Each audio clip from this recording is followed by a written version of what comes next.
Welcome to The Explainer. Today we're jumping into a pretty radical framework that claims to have pinpointed the exact 18 reasons for all human suffering. It's a bold take for sure, and definitely controversial, on one of the oldest questions there is. I mean, it's a question we all bump into at some point, right? Life is supposed to be this amazing, joyful experience. So why does it so often feel like this endless cycle of worry and unhappiness? Is there some kind of root cause for all of it? Well, for this explainer, our guide is a 2010 text called The 18 Abysses of a Painful Life, and it makes a huge claim that it has identified the precise sources of our suffering. The perspective is, well, it's direct, and some of its conclusions are definitely designed to be challenging. So this text doesn't mess around. It lays out exactly 18. It calls them abysses.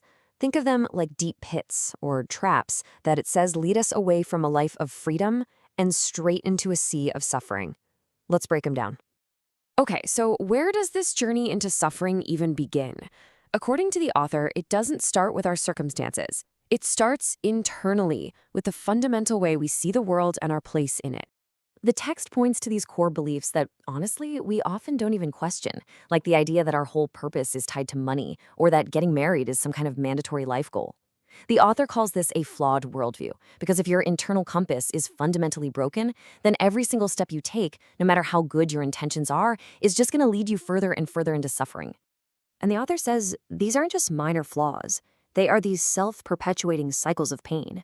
Blaming others, constantly comparing yourself to people on social media, feeling that sting of jealousy.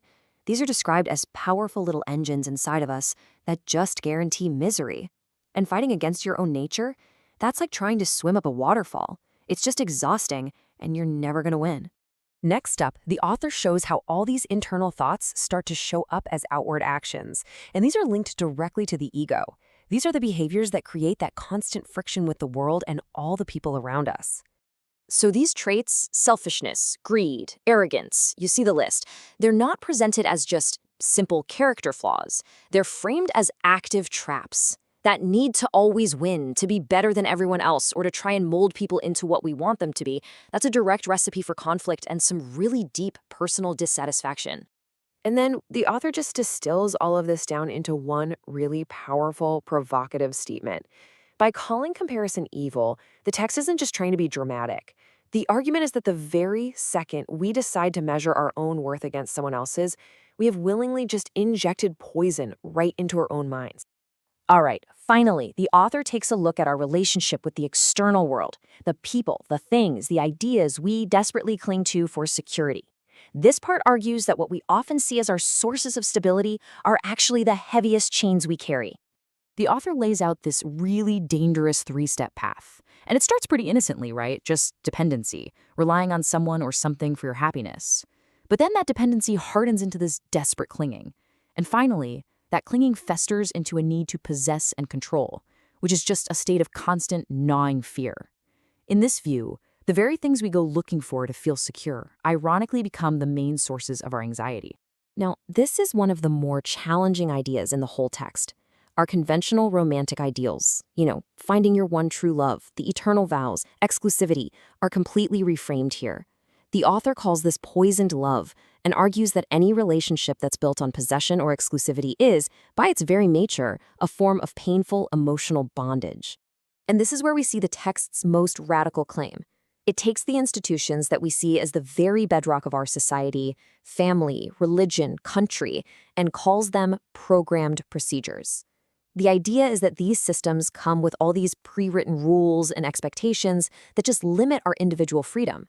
Once you're in, your path is pretty much set for you, and according to the author, that path is actually designed to create suffering, not get rid of it.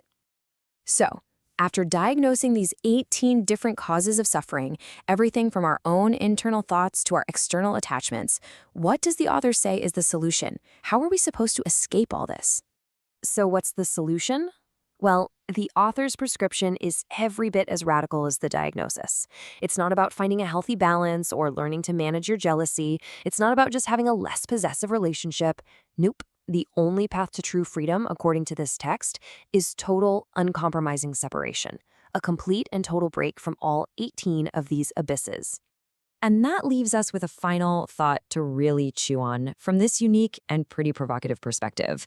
The text proposes this path of radical detachment.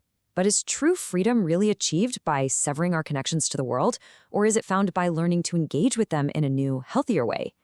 That's the question this framework really leaves us to answer for ourselves.